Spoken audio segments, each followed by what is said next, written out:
Welcome back नाजरीन, आप programme देख रहे हैं लाइफ विद फरा और ये स्पेशल शो है सफ़ायर रियल एस्टेट ग्रुप के साथ और उनके सीईओ हमारे साथ मौजूद हैं निक मिर्ज़ा।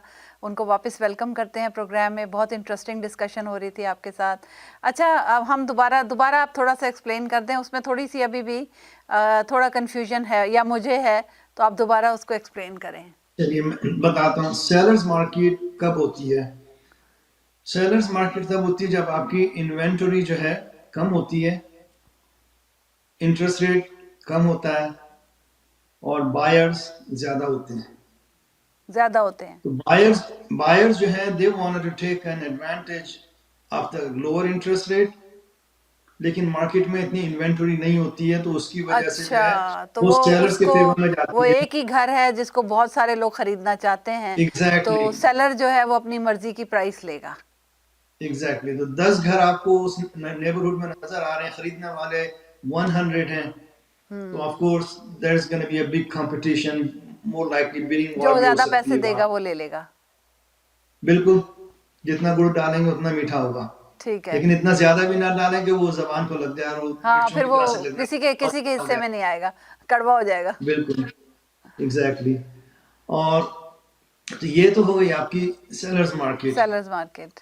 ठीक है। बायर्स मार्केट कब होती है? जब इन्वेंटरी बहुत ज्यादा हो हम्म। है और उसको खरीदने वाले कम हो। उस कुड बी टू रीजन, या तो इंटरेस्ट रेट बहुत हाई है, या उस एरिया में इतनी ज्यादा एक्टिविटी नहीं है, माइग्रेशन नहीं है, और इन्वेंट्री रखी हुई है आपके पास। ऑलमोस्ट 100 घर रखे हुए, लेकिन खरीदने वाले 10 लोग हैं, तो and then you have to sell. जब आपको घर अपना बेचना है, निकालना है, तो फिर आपको ये कि भाई चलो मैंने 5 लाख का लगाया, लेकिन चलो 5 में नहीं जा रहा, तो भाई 475 में बेच दो, 480 में बेच दो, लेकिन इसको जो भी निकाल मिल रहा दो। है मैं ले लूं। हम्म। हाँ, तो वो बायर्स के फेवर में जाता है। तो अभी इस सो वक्त दे क्या कैन सिचुएशन निगोशिएट है? With the seller. इस जी, वक्त क्या सिचुएशन है? इन्वेंटोरी है इस वक्त?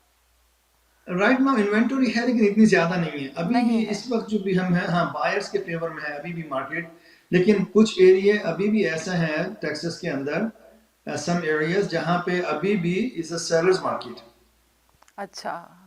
I mean, if you are in a good city, good school district, and you have a good home, अभी यहाँ पे नॉर्थ टेक्सास में भी हमने देखे कुछ ऐसे लोकेशन है, कुछ ऐसे प्रॉपर्टीज आए हैं जिसके ऊपर बिडिंग हुआ है, अच्छा। लेकिन नॉट ऑल ऑफ देम। जैसे कि पेंडेमिक में तो हर घर पे नॉट जो घर ऑल आ ऑफ रहा देम। था। हाँ, इट्स अ तो मिक्स राइट नाउ मिक्स अभी भी जो मार्केट है है। थोड़ी सी बायर्स मार्केट है, इसलिए कि हम्म। इंटरेस्ट रेट जो है दैट्स अबव 6.5 से ऊपर है थोड़ा सा। राइट। लेकिन जैसे ही थोड़ा सा अगर 6 से नीचे जिस दिन इंटरेस्ट रेट आ गया, तो देयर वो शिफ्ट टुवर्ड्स द तो सेलर्स बहुत घर मार्केट। आ जाएंगे मार्केट में फिर। बिल्कुल, लोग फायदा उठाएंगे उसको। हम्म। अच्छा, ये बताइए कि अब और जैसे एक और पब्लिक की उसके लिए इंफॉर्मेशन के लिए कि एक घर इस वक्त एवरेज सेल करने में कितना टाइम लगेगा? ये डिपेंड करता है कि कौन से एरिया में है आप ना। Average days on the market, it could hmm. Be 3 days, it could be 90 days, it could be 180 days। कि ओह वाह। सबसे पहले तो ये, हाँ, इट डिपेंड करता है कि सबसे पहले तो ये देखना है कि देखिए लोग क्या करते हैं। आपको रेजिडेंशियल प्रॉपर्टी बेचनी है, तो हर कोई चाहता है कि मेरा घर जो है वो अच्छी प्राइस में चला जाए, वो अपने दिमाग से उसकी प्राइस लगाना चाहते हैं। लेकिन अगर रियल्टर मार्केट के जो काम्स निकाल के उनको बताते हैं कि भाई ये घर आपका जो है, आप उसको 575 का कह रहे हैं, लेकिन मार्केट लेकिन में जो इस वक्त काम से जो बिक रहे हैं वो इज अबाउट लाइक 500, हम्म। लेकिन फिर भी अगर आप स्टबर्न हैं, जैसे कि काफी लोग होते हैं, नहीं मुझे 575 ही में बेचना है, हाँ। वो उसमें क्या होगा, ओवर प्राइस होगा वो घर, और वो मार्केट में काफी दिन तक रहेगा। लेकिन लोग अगर नहीं आप लेंगे। अपना, बिल्कुल, आप अपना घर अगर मार्केट में जो काम चल रहे हैं उसके हिसाब से लगाएं, आपके घर में अमेनिटीज, आपके अपडेट्स, आपके अपग्रेड्स, आपका कर्ब अपील, ये चीजें अगर अच्छी हैं, so there will be a better chance कि you can sell your home in close in 30 to 45 तो days। आई थिंक सबसे इम्पोर्टेंट लोकेशन है। उसके बाद स्कूल जोन एग्जैक्टली, आता है। वो भी लोकेशन में ही आ जाता है, स्कूल जोन भी। एग्जैक्टली, लोकेशन फिर में उस आता है, फिर प्राइस है, और फिर फिर उसके बाद प्राइस है। आपके घर की दो कंडीशन चीज़ें है। इंपॉर्टेंट है, हाँ, फिर प्राइस है। तो जो लोग बिल्कुल भी खरीदना चाह रहे हैं वो ये जो दो चीज़ें देखें ताकि उनको रीसेल में आसानी रहे। एग्जैक्टली, वही देखते हैं कि बहुत से लोग ऐसे हैं, मतलब यूँ समझ लीजिए कि about like 80% population in America, वो लाइफ टाइम में खाली एक ही दफा रियल एस्टेट खरीदते हैं, and it's a 80%। big investment, right. and it's a big investment for a lot of folks here. It's not a commitment है बहुत small thing बड़ी। to बहुत बड़ी 4 लाख 5 लाख 6 लाख का आप एक घर लें, is a very big commitment. तो उनकी लाइफ टाइम इन्वेस्टमेंट होती है जिसमें वो अपनी लाइफ टाइम सेविंग यूज करते हैं। So they just wanted to make sure कि उनको जो है अच्छी चीज मिले, अच्छी जगह पे मिले, जहाँ पे वो अपनी फैमिली रेस कर सकें और अपने जो है उसको अफोर्डेबिलिटी उनके पास इतनी हो कि they don't have to worry about कि पेमेंट कहाँ से जाएगी। अच्छा, इसी से रिलेटेड एक और सवाल है, ताकि आप टेक्निकली अच्छी तरह बताएंगे। बहुत सारे लोगों को पता भी है, लेकिन जैसे आपने कहा मे बी 80% को नहीं भी पता कि ये जो इंटरेस्ट रेट होता है, जैसे आपने 3 लाख का घर खरीदा और 6% आपका इंटरेस्ट रेट था, तो ये जो 6% है, इसको मिला के तो घर की प्राइस बहुत बढ़ जाएगी। 6% हाँ, वो तो इसलिए कि वो तो बढ़ेगी इसलिए कि आपने फर्ज कीजिए $300,000 का घर खरीदा, हाँ, राइट। आपने उस पे $50,000 डाउन पेमेंट दे दिया, हम्म। 250,000 आपने फाइनेंस करवा दिया और उस पे आपका 6% इंटरेस्ट रेट है। 6% इंटरेस्ट रेट का मतलब है कि you are paying $6 on every 100, ठीक है। और वो ठीक है। 30 ईयर का टाइम है, जो आपका मोर्गेज का जो टाइम है 30 ईयर का है। सो उस 250 को मोर लाइकली जब by the time you finish paying off in 30 years, वो अबाउट क्लोज टू बिटवीन 4 और 450,000 के, और मे बी मोर, डिपेंड करता है कि कितना है। यानी वो डबल हो जाएगा, डबल पे करेंगे आप उसको। ऑलमोस्ट इतने हो जाता है, लेकिन उसमें अच्छी बात यह है कि 30 इयर्स में आपकी प्रॉपर्टी की वैल्यू इतनी अप्रिशिएट हो जाती है कि जो घर आपने, मिसाल के तौर पे अभी 2024 में हम बैठे हुए हैं यहाँ पे नॉर्थ टेक्सास में, डैलस में, यहाँ पे ऐसे घर हैं जो 1994 में 80,000 के 90,000 के घर थे। वो वही घर जो है अब तकरीबन 4.5-5 लाख के हैं। नहीं, लेकिन मेरा अगला सवाल आपसे यही था, मैं इसीलिए पूछ रही थी, मुझे पता था आप ये बताएंगे कि फिर जब वो उसकी आपने डबल से भी ज़्यादा प्राइस दे दी 30 इयर्स में, या क्लोज टू 30, 25 या 20 इयर्स में, तो वो जो उसकी प्राइस बढ़ी है वो तो कोई फ़ायदा ही नहीं हुआ फिर। फायदा तो माने फायदा थोड़ा सा होता है, इसलिए कि अगर आपने 30 इयर्स में फॉर एग्जांपल 450,000 टोटल पे किया उसको हाँ। फॉर एग्जांपल, लेकिन उसकी वैल्यू अभी 600,000 है, 650,000 है, तो आपको 1.5-2 लाख का फायदा हो जाएगा उसमें। अच्छा, थोड़ा फ़ायदा होता है। बिल्कुल बिल्कुल होगा। फिर ये कि क्योंकि वही प्रैक्टिकली अगर देखा प्रॉपर्टी, जाए तो प्रैक्टिकली आपने दिए हैं पैसे, ऐसा नहीं है कि आपने दिए नहीं है, ये कोई हवाई बात है, ऐसा नहीं है। Actually you paid for that, right. एक आपने वो जो ओरिजिनल प्राइस पे की और जो इंटरेस्ट रेट पे किया, उसके बाद उसकी प्राइस डबल ट्रिपल या जो भी हो गई 6% के हिसाब से बिल्कुल वो हो गई है। बिल्कुल तो अगर आप 20 ईयर्स पे पहुंच गए हैं या 25 पे, तो आप ऑलमोस्ट पे कर चुके हैं उसको, राइट। एग्जैक्टली तो एग्जैक्टली, उसको तो आप कब कब पे कर चुके हैं, अभी तो आप इंटरेस्ट पे कर रहे हैं। That's all you doing. और फिर उसके बाद अगर आप उसे सेल करते हैं और आपको वही प्राइस मिल रही है, आई डोंट थिंक सो कि उसमें कोई खास फायदा होता होगा।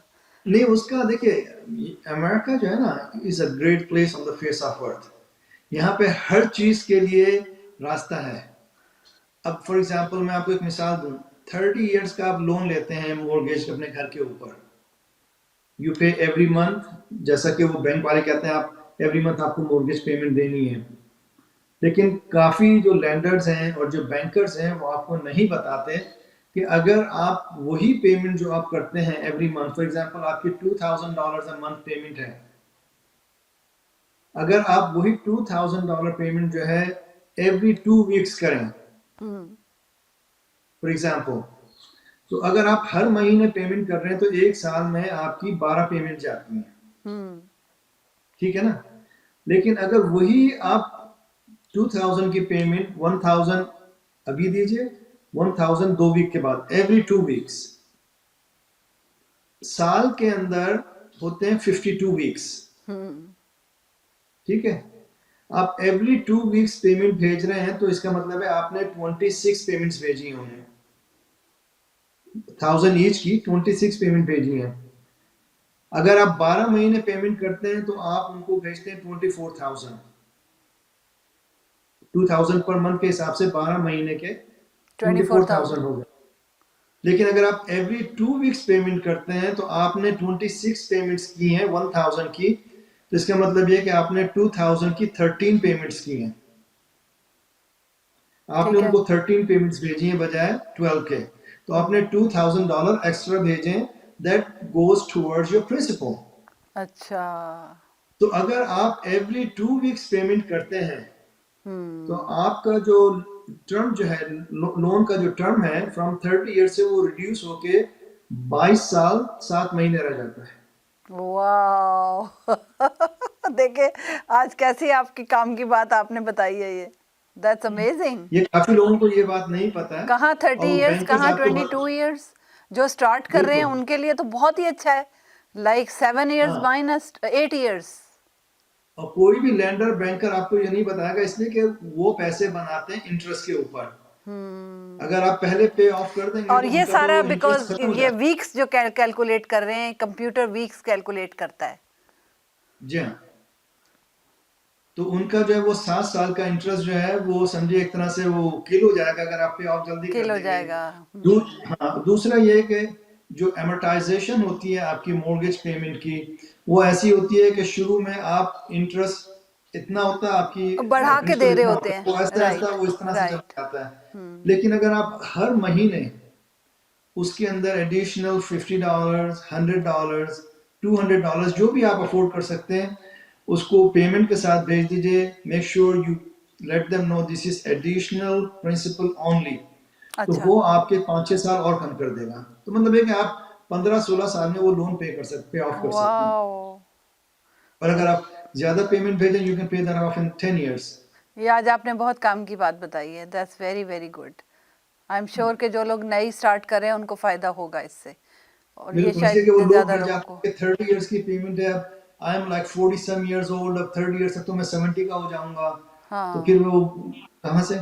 लेकिन अगर आप बाई वीकली पेमेंट करें तो वही 30 इयर्स वही आपके पेमेंट है बजाय सेम, लेकिन 70 आप के उसे डिवाइड 62 कर में हो दें। जाएंगे। हाँ। बिल्कुल, और अगर उसमें आप एडिशनल प्रिंसिपल भेजते रहें तो यू कैन प्रॉब्ली पे दैट ऑफ इन 15-16 इयर्स।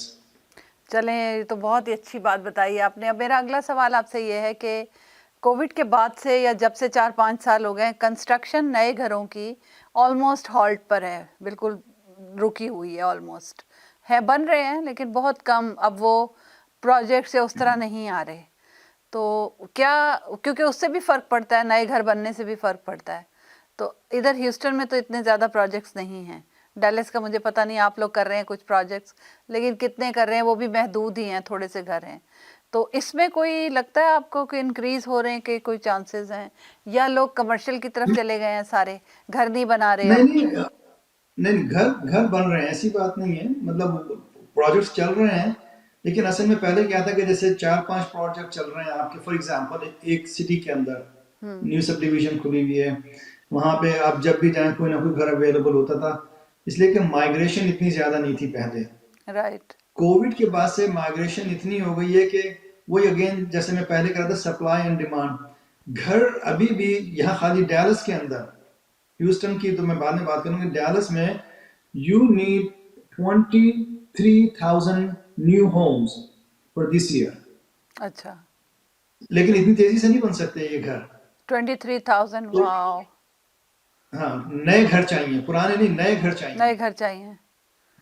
तो उसमें ये कि जो मैं वही आपकी देख रही थी कि अभी माइग्रेशन, पहले बड़े आते थे, साइन आते थे और आपके पास ब्रोशर आते थे, तो वो काफी अरसे से, सालों से सिलसिला कोविड के बाद से वो रुका हुआ इसलिए है। हाँ वो इसलिए नहीं आ रहे कि लोग खरीदने जाते नहीं थे, इतना घर उनके पास रहते थे।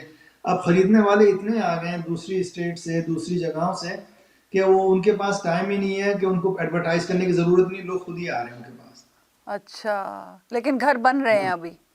घर, हाँ घर बन रहे हैं, लेकिन उनकी स्पीड वो नहीं है कि जहां वो जाकर उसको कैचअप कर सकें। तो it's gonna take them pretty good 10-15 years before they can catch up। वाह। जो अच्छा। डिमांड आपकी है, they can meet the demand of जो घर चाहिए यहाँ पे। तो अभी यानी नया सिलसिला अभी स्टार्ट नहीं होने वाला। टाइम लगेगा, टाइम लगेगा। टाइम चलें, लगेगा। बन रही इंतजार हैं, ऐसे करेंगे। ऐसे चीजें हो रही हैं, but it just takes time। It will take time. ठीक है, तो यहाँ पे ब्रेक। इवन टेक्सास में about close to about 7 to 1,000 people are migrating per day from different states. अच्छा, डाउनग्रेड कर रहे हैं। नहीं वाओ, नहीं, इमिग्रेशन हो रही है, आ रहे हैं दूसरी स्टेट से लोग, इमिग्रेशन वो कर हो रहे रहे हैं। हैं अच्छा अच्छा अच्छा, बाहर से आ रहे जी हैं। हाँ, हाँ तो मतलब टेक्सास, टेक्सास में आ रहे हैं। टेक्सास में तो बहुत जगह है। I mean Texas can accommodate a lot of people, नहीं जगह तो बहुत है, बहुत बड़ा है टेक्सास, लेकिन घर लेकिन नहीं घर है, नहीं है ना, घर खाली नहीं पड़ा है। है। लैंड बहुत है यहाँ पे, तो इसी वजह से यहाँ लैंड डेवलपमेंट बहुत हो रही है आजकल। हाँ, और तो लैंड कंस्ट्रक्शन, डेवलपमेंट में अगर आप आज 100 एकड़ 200 एकड़ लेके आप लैंड डेवलपमेंट शुरू करें उसकी, उसमें भी 1 साल लगता है खाली डेवलप करने में, उसमें सारी यूटिलिटीज डालने में, स्ट्रीट्स बनाने में, प्लानिंग में, उसमें साल प्लानिंग 1.5 साल करने लग में। जाता है, फिर उसके बाद घर बनने शुरू होते हैं। हम्म,